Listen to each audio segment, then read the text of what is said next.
Mesdames, Messieurs, bonjour, vous êtes sur Gabon 24 et merci de nous rejoindre dans le cadre de l'invité du jour. Aujourd'hui, nous parlerons essentiellement du sourire et de ses vertus. Le sourire qui fait donc l'objet d'une célébration au cours d'une journée internationale. À Libreville également, cette journée sera célébrée et pour en parler, nous avons sur ce plateau le docteur Désy Lekuna Mpo qui vient donc nous édifier sur cette journée consacrée, n'est-ce pas, au sourire. Docteur Désy Lekuna Mpo, bonjour. Bonjour. Bienvenue sur Gabon 24. Merci beaucoup. Alors, pourquoi une journée consacrée au sourire? Tout d'abord, comme vous l'avez signalé, c'est une journée internationale. D'accord. C'est une journée internationale célébrée un petit peu partout dans le monde. D'accord. Et je me suis aperçue qu'on ne la célébrait pas au Gabon. Donc, c'était l'occasion pour moi de pouvoir revaloriser le sourire dans son contexte de santé, bien évidemment, parce que je suis chirurgien dentiste, donc acteur de santé, dans le contexte de santé bucco-dentaire, et puis célébrer le sourire aussi dans un contexte socio-culturel. D'accord. Socio-culturel, pourquoi? Parce que le sourire finalement est universel. Le sourire est une communication universelle, une forme de communication. Tout le monde sourit. Le bébé sourit. Le sourire peut transmettre un message. Le sourire est un transmetteur de messages. C'est une forme de communication. Différents messages sont véhiculés par le sourire et c'est l'occasion de pouvoir l'explorer. Et c'est pour ça que nous avons organisé justement ces journées de sourire que j'ai mis. Donc j'ai été l'initiatrice de cette... Parce que c'est la deuxième édition. Oui, tout à fait. Elle a démarré l'année dernière. Elle a démarré l'année dernière et cette année, c'est la deuxième édition.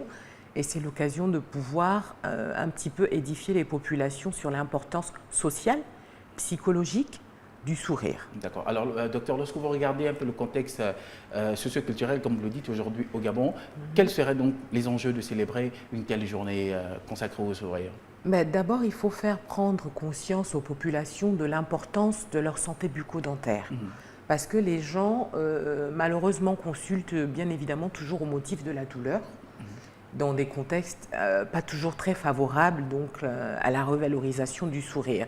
Donc c'est d'abord la première chose, enseigner aux enfants comment conserver leur capital dentaire, enseigner aux parents comment conserver son sourire, parce que comme je vous disais, le sourire aujourd'hui dans notre société prend une part importante, aussi bien dans l'image personnelle qu'on a de soi et dans l'image qu'on véhicule à autrui, parce que toute communication passe également par le sourire.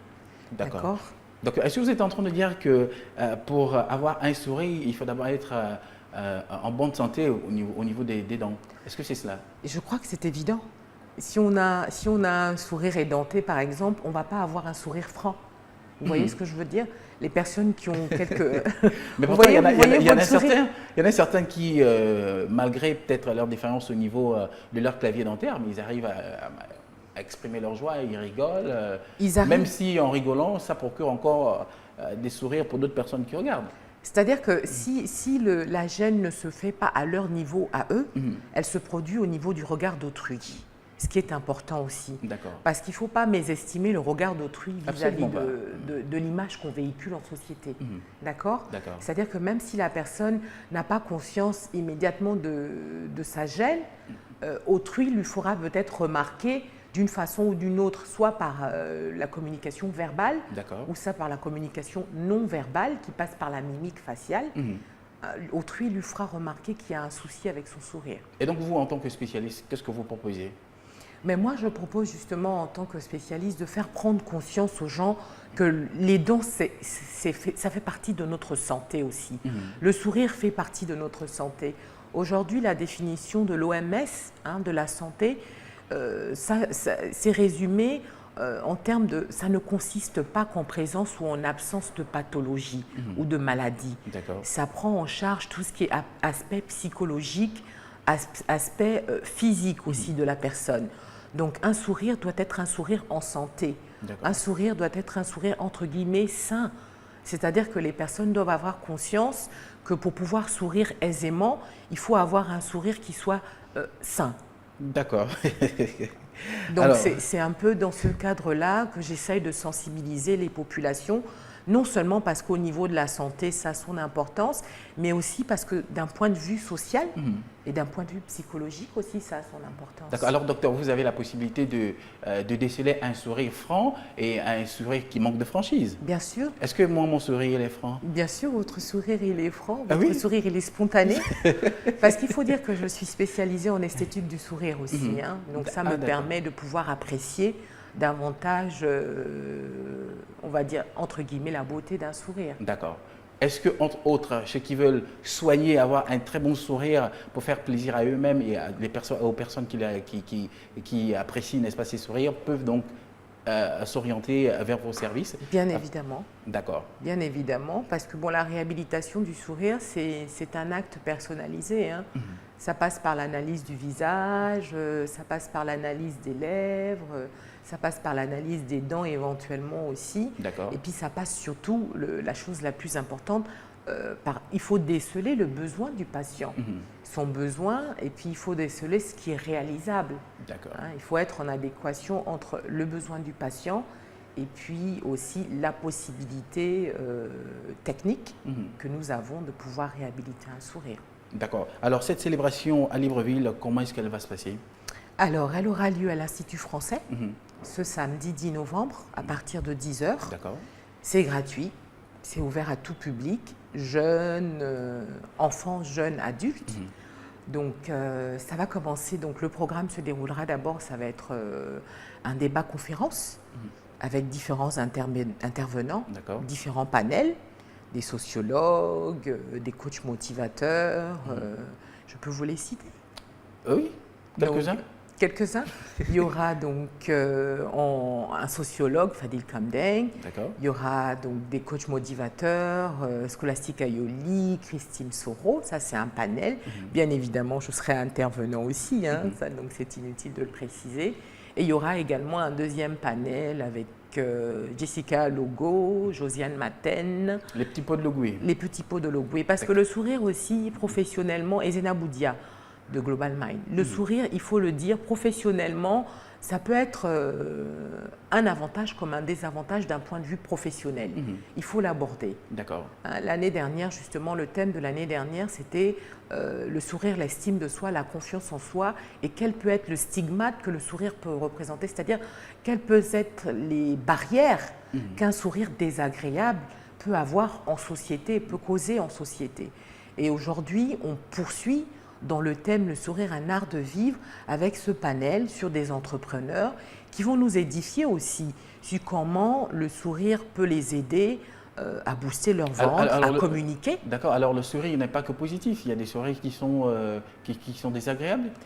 Si un sourire n'est pas pris en charge correctement, il peut être à l'origine d'un certain stress, oui, il peut être désagréable, oui. D'accord. Il peut être défavorisant même. Ah oui? Parce qu'il peut être révélateur d'un certain laisser-aller. Quand un sourire n'est pas édenté, quand un sourire est plein de tartes, quand la gencive n'est pas saine, quand il y a des dents absentes, ça peut être le signe aussi d'un manque de prise en charge d'un point de vue de sa santé, donc même un indicateur socio-économique. Donc il faut faire très très attention effectivement. Donc ce panel est là pour nous rappeler que le sourire est important d'un point de vue professionnel aussi. Il ne faut pas l'oublier. Alors parmi tous les intervenants que vous avez cités, docteur, je remarqué qu'il y a plus de femmes. Il y a un homme, parce que je suis une femme aussi. On est en plein dans la décennie de la femme. Nous sommes dans la décennie de la femme. Et effectivement, donc c'est une... mais c'est volontaire aussi quelque part. Justement, je voulais savoir pourquoi est-ce que vous n'avez choisi que des femmes pour venir parler Il y a un homme. Oui, il n'y a qu'un seul homme. Il y a un seul homme, effectivement. J'ai choisi les femmes parce que le but, c'était aussi quand même que les femmes puissent porter un message positif, parce que bon, cette journée, elle se veut être positive. Nous sommes en pleine décennie de la femme. Et puis, en même temps, on touche donc au milieu professionnel, on touche aussi au milieu psychosociologique. C'est important pour moi de montrer qu'il y a des femmes qui s'affirment dans ces domaines-là. Hein. D'accord. Donc, Alors, le sourire peut être justement ce lien qui permet de garder l'harmonie entre individus. Est-ce que en dehors des panels, en dehors de ce panel que vous avez, dont vous faites allusion tout à l'heure, est-ce qu'il y a d'autres activités qui sont prévues pour célébrer cette journée? il y aura des dépistages diagnostiques, Mhm. donc déjà des ateliers d'enseignement ludique pour les enfants, surtout adressés aux enfants. D'accord. Comment correctement brosser ses dents, comment faire attention à son capital dentaire. D'accord. Après, il y aura des diagnostics pour ceux qui le désirent. Diagnostic carieux pour les enfants et diagnostic esthétique pour des plus grands, pour des adultes qui souhaiteraient savoir éventuellement ce qu'on peut leur dire sur leur sourire. Est-ce que leur sourire est considéré entre guillemets comme étant esthétique? Est-ce qu'eux-mêmes sont gênés, pas gênés? Qu'est-ce qu'ils voudraient améliorer? Qu'est-ce qu'on pourrait améliorer? D'accord. Leur présenter aussi un petit peu cet Est-ce qu'il y a une aspect-là. possibilité de changer l'appareil dentaire, par exemple? Changer l'appareil dentaire, c'est-à-dire je ne C'est-à-dire remplacer... Est-ce qu'il y a une possibilité de changer sa dentition? Oui. Bien évidemment. Par différentes techniques aujourd'hui, on peut changer un sourire, on peut changer ses dents, on peut améliorer. D'accord, mais là c'est pas forcément dans le souci d'avoir un bon sourire, mais plutôt dans le souci d'avoir des dents saines d'abord. Ben, disons que dans un premier temps, il faut d'abord se focaliser sur la santé. Hein, le premier objectif, c'est qu'est-ce qui est sain, qu'est-ce qui n'est pas sain. D'accord. Qu'est-ce qui est, entre guillemets, pathologique, qu'est-ce qui n'est pas pathologique, au niveau des dents, aussi bien au niveau de la gencive. Ça, c'est la première étape. Et puis, après, il y en a qui vont beaucoup plus loin et qui disent, bon, au-delà de ça, moi, je souhaiterais avoir un sourire, au-delà d'avoir un sourire sain, je voudrais un sourire esthétique. Donc là, on rentre effectivement dans le domaine de l'esthétique dentaire. Et oui, il y a possibilité de faire des améliorations. J'imagine que tout cela a un prix, docteur. Bien évidemment, ça a un coût. D'accord. Donc c'est sur place que les participants pourront donc prendre part, pourront savoir combien est-ce que ça peut leur coûter. Au départ, c'est une invitation à prendre conscience. Oui, oui. Maintenant, après, Mais après, pour ceux qui le découvrir, désirent, après, on va découvrir plein de services aussi. pour ceux qui le désirent, oui, il y a la possibilité derrière d'avoir un service. Mais la journée du sourire en elle-même, elle est gratuite et elle s'adresse à tous. Donc elle aura lieu le samedi à l'Institut français toute la journée. Samedi 10 novembre à l'Institut français de 10h à 17h30. De 10h à 17h30. Donc Oui. 10 panels et des dépistages, plein d'examens. Exactement. D'accord. De la sensibilisation, des jeux aussi pour les enfants. Donc quelques activités ludiques.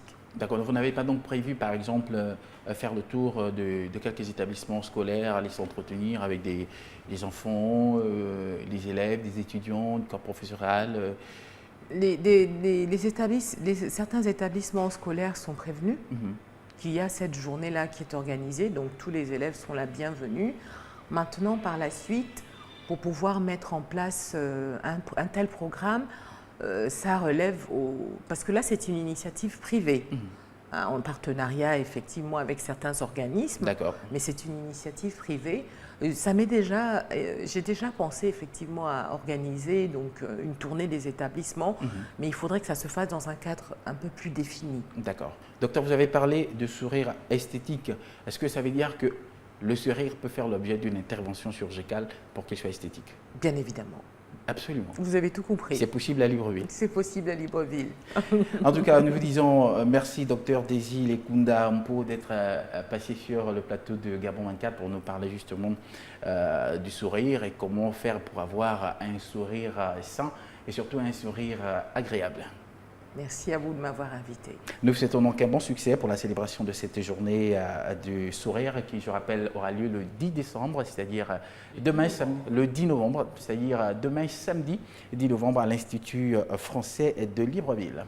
Merci, chers téléspectateurs, d'avoir été avec nous. Restez sur Gabon 24, l'information continue.